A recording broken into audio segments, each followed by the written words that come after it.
waliuza shamba lao wakamdanganya Mungu wao, kisha wakajiwekea sehemu ya fedha na zingine wakapa mitume.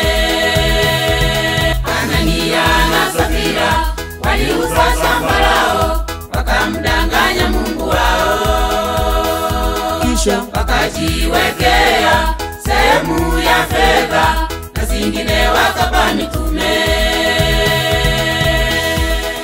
Asema Bwana, Enyi watu wa Mungu, msidanganye Roho Mtakatifu wa Mungu, msije mkaraniwa. asema Bwana, Enyi watu wa Mungu, msidanganye Roho Mtakatifu wa Mungu, msije mkaraniwa.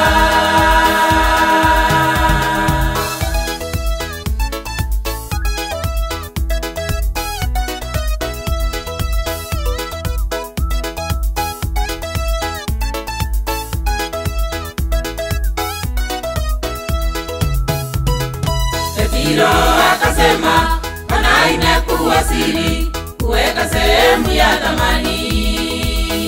ndipo Shetani ameingia moyoni mwenu kumwambia uongo Roho Mtakatifu.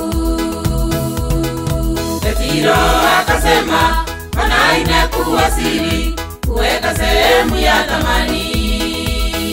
ndipo Shetani ameingia moyoni mwenu kumwambia uongo Roho Mtakatifu. asema Bwana, Enyi watu wa Mungu, msidanganye Roho Mtakatifu wa Mungu, msije mkaraniwa. asema Bwana, Enyi watu wa Mungu, msidanganye Roho Mtakatifu wa Mungu, msije mkaraniwa.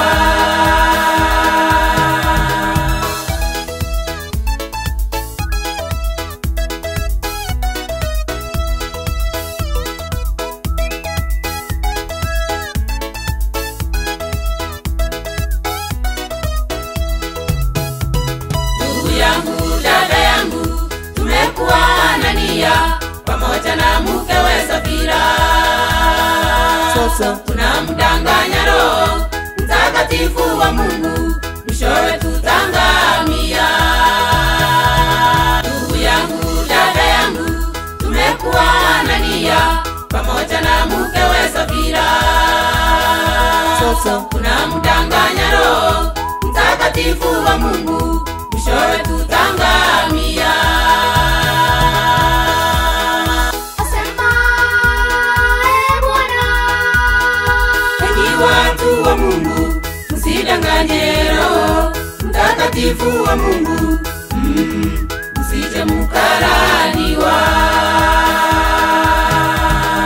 asema Bwana, Enyi watu wa Mungu, msidanganye Roho Mtakatifu wa Mungu, msije mkaraniwa. asema Bwana, Enyi watu wa Mungu, msidanganye Roho Mtakatifu wa Mungu, msije mkaraniwa.